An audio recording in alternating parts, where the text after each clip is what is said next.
तो जय जोहार दोस्तों, स्वागत है मेरे YouTube चैनल में। जैसा कि मैं आप सबको बता दूं, मैं जो है छत्तीसगढ़ के जॉब से रिलेटेड अपडेट्स अपने चैनल पे बिल्कुल डे टू डे डालते रहता हूं। तो मेरे चैनल को सब्सक्राइब करके रख लीजिए ताकि आपको इधर उधर भटकना ना पड़े और आपको जो है छत्तीसगढ़ के जॉब से रिलेटेड सारी जानकारी एक ही जगह पे उपलब्ध हो जाए। तो चलिए दोस्तों, आज लेके आ गया हूँ आप लोगों के लिए एक नई वैकेंसी होने वाली है ये, ठीक है। कार्यालय प्रधान जिला एवं सत्र न्यायाधीश बलौदा बाजार, जिला बलौदा बाजार भाटापारा के लिए जो है ये वैकेंसी निकल कर आई है, ठीक है। 21/6/2024 को जो है इसका विज्ञापन जारी किया है, यानी कि आज ही के दिन पे। तो हमारे ऐसे ही लेटेस्ट अपडेट, रिक्रूटमेंट से रिलेटेड अपडेट्स पाने के लिए हमारे चैनल को सब्सक्राइब करके रख लीजिए। और मैंने एक टेलीग्राम चैनल का लिंक दिया हुआ है नीचे डिस्क्रिप्शन में वीडियो के, उसको भी आप जो है ज्वाइन करके रख लीजिए ताकि वहां पे जो है आपको रेगुलर अपडेट्स मिलते रहें। और आपको अगर कोई परेशानियां हो तो आप जो है वहां पे मुझसे अपनी परेशानियां साझा कर सके, ठीक है। तो चलिए देखते हैं आगे कि किन किन पदों पर जो है भर्ती निकाली गई है, ठीक है। चयन प्रक्रिया क्या होने वाली है, सैलरी क्या होने वाली, सारी चीजों पर जो हम इस वीडियो में बात करने वाले हैं, ठीक है। तो वीडियो पे बने रहिए। चलिए देख लेते हैं, यहाँ पे आप सब देख सकते हैं 21/6/2024 को जो है इसका वैकेंसी जो है जारी कर दिया गया है। आवेदन प्रस्तुत करने की अंतिम तिथि जो है 8/7/2024 जो है रखी गई है। उसके बाद देख लेते हैं आगे। तो यहाँ पे जो है स्टेनोग्राफर के जो है 2 पद रखे गए हैं, ठीक है। एक पद जो है अनुसूचित जाति के लिए रखा गया है मुफ्त में, और एक जो है आपका अन्य पिछड़ा वर्ग ओबीसी के लिए रखा गया है मुफ्त में, ठीक है। सहायक ग्रेड 3 में जो है टोटल 8 पोस्ट रखे गए हैं, 5 पोस्ट रखे गए हैं आपका मुफ्त में, एक पद जो है महिला हेतु जो है आरक्षित रखा गया है, ठीक है। और आपका जो है 3 पोस्ट जो है अनारक्षित में जो है रखे गए हैं, ठीक है। उसके बाद आगे बढ़ते हैं यहाँ पे। तो परीक्षा तिथि में जो है परिवर्तन करने का अधिकार जो है प्रधान जिला एवं सत्र न्यायाधीश बलौदा बाजार जिला के पास सुरक्षित रहेगा, ठीक है। उसके बाद आगे बढ़ते हैं हम। तो भर्ती के लिए जो पात्रता है, आपका जो वेतनमान देख लीजिए। स्टेनोग्राफर की बात करें तो स्टेनोग्राफर में वेतनमान आपका 28,700 से लेके 91,300 के बीच में होगा। शैक्षणिक योग्यता की बात कर लेते हैं तो किसी मान्यता प्राप्त विश्वविद्यालय से स्नातक होना चाहिए आपका, ठीक है। उसके बाद है आपका मान्यता प्राप्त शीघ्र लेखन तथा मुद्रा लेखन बोर्ड से हिंदी शीघ्र लेखन परीक्षा उत्तीर्ण। कंप्यूटर में हिंदी मुद्रा लेखन का ज्ञान होना चाहिए आपको। कंप्यूटर एप्लीकेशन के उपयोग की जानकारी होनी चाहिए। यह अपेक्षित है कि उम्मीदवार को छत्तीसगढ़ी बोली और स्थानीय भाषा या बोली का जो है ज्ञान होना चाहिए, ठीक है। उसके बाद आगे बढ़ जाते हैं। यहाँ पे सहायक ग्रेड 3 की बात कर लेते हैं। सहायक ग्रेड 3 में जो है तो यहाँ पे अलग अलग पद होते हैं सहायक ग्रेड 3 के, ठीक है। तो यहाँ पे देख लीजिए। तो यहाँ पे साक्ष्य लेखक, ठीक है, आदेशिका लेखक, निष्पादन लिपिक, ठीक है, प्रतिलिपिकार, सहायक अभिलेखापाल, सहायक सांख्यिकीय लेखक, ठीक है, कार्यालय टाइपिस्ट, प्रेषक, कार्यालय मोहर्रिर, टाइपिस्ट, सेल अमीन, बैलिफ जो है, ये सारे जो है सहायक ग्रेड 3 के अलग अलग जो है नाम जो है इसमें दिए हुए हैं। आपको जो है इन्हीं किसी में एक में अगर आप सेलेक्ट होते हैं तो इन्हीं किसी एक पद में आपको जो है बैठाया जाएगा, ठीक है। वेतनमान की बात कर लेते हैं। तो वेतनमान लेवल 4 का होगा आपका 19,500 से लेकर 62,000 के बीच में आपका जो है बेसिक पे आपका बनेगा।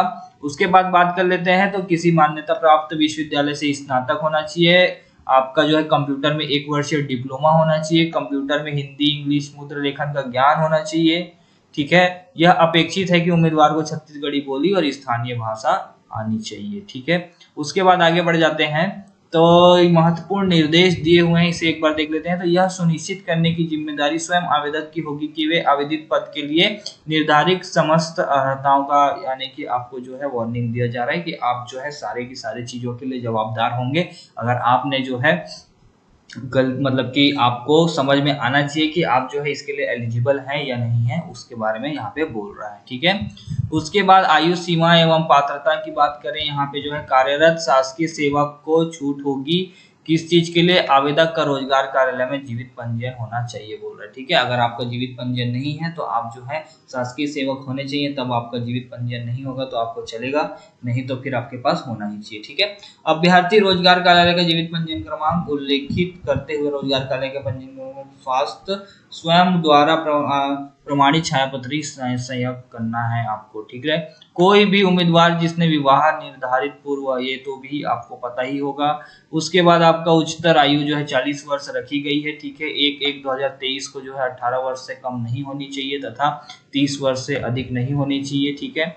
और ना हो, परंतु छत्तीसगढ़ के मूल निवासी अभ्यर्थी के लिए जो है 40 वर्ष रखी गई है। क्योंकि ये बता दूं मैं आपको, ये जो है कोर्ट का वैकेंसी है, तो कोर्ट में जो है पूरा का पूरा ऑल ओवर इंडिया यानी कि पूरे जो भारत निवासी हैं वो सारे जो है इसके लिए एलिजिबल होते हैं। ठीक है, उसके बाद आगे बात करें तो यहाँ पे जो है छूट के सम्मिलित करने के बाद जो है आपका 5 वर्ष का जो है और छूट यहाँ पे देने वाला है। किसके लिए? तो महिला आपका जो है जाति के लिए, अनुसूचित जाति, अनुसूचित जनजाति, अन्य पिछड़ा वर्ग, गैर क्रीमी लेयर, महिला इत्यादि के लिए जो है 5 वर्ष की जो है छूट दी गई है। ठीक है, उसके बाद आगे बढ़ जाते हैं।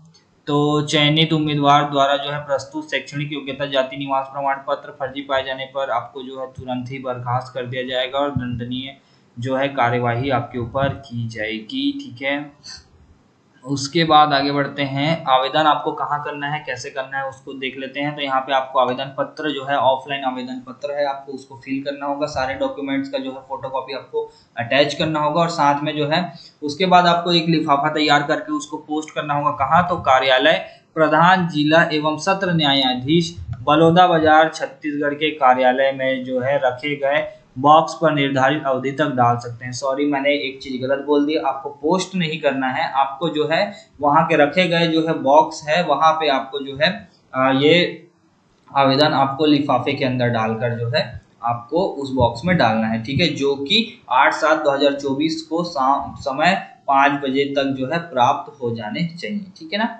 उसके बाद देख लेते हैं, यहाँ पे आप सीधा सीधा पढ़ सकते हैं। इसके अलावा डाक, registry, speed post, courier, email या अन्य किसी भी माध्यम से प्रेषित आवेदन पत्र स्वीकार नहीं किया जाएगा। ठीक है, अंतिम तिथि 8/7/2024 जो है रखी गई है। ठीक है,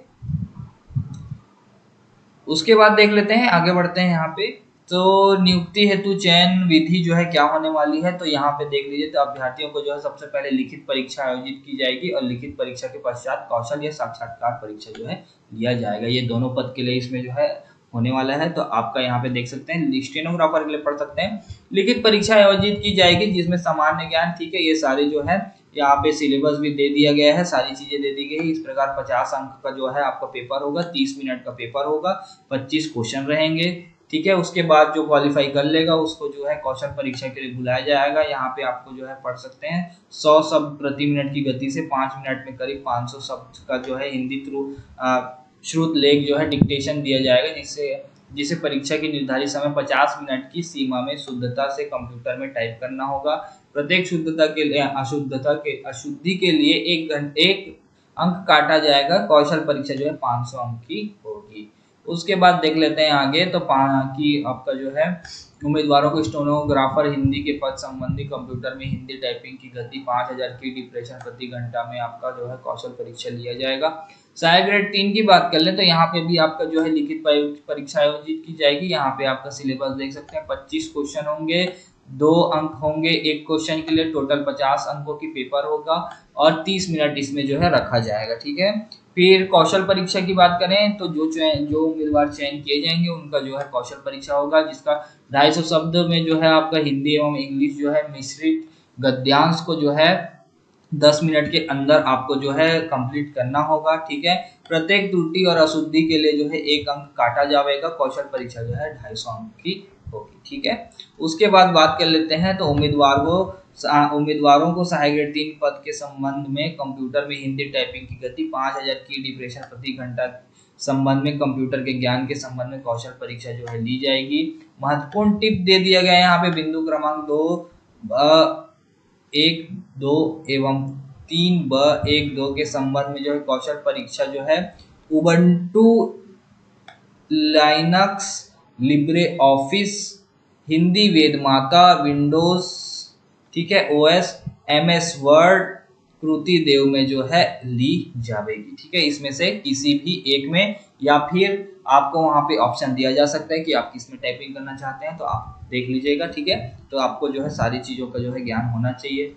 उसके बाद देख लेते हैं आगे, तो स्टेनोग्राफर हिंदी एवं साक्ष्य लेखक के पद के लिखित परीक्षा उपरांत जो है यथासंभव उसी दिन जो है कौशल परीक्षा भी ली जा सकती है, बोल रहे हैं। ठीक है, उसके बाद आगे बढ़ते हैं, तो चयन एवं प्रतीक्षा सूची की बात कर लेते हैं। तो यहाँ पे लिखित परीक्षा एवं कौशल परीक्षा जो होगा, वहां पे आपको बता दूं कि यहाँ पे जो है अर्जित अंकों के आधार पर जो है वरीयता सूची तैयार की जाएगी। वरीयता आधार पर जो है पदों की संख्या अनुरूप नियुक्ति दी जाएगी तथा निम्नानुसार वर्गवार प्रतीक्षा सूची जो है तैयार की जाएगी।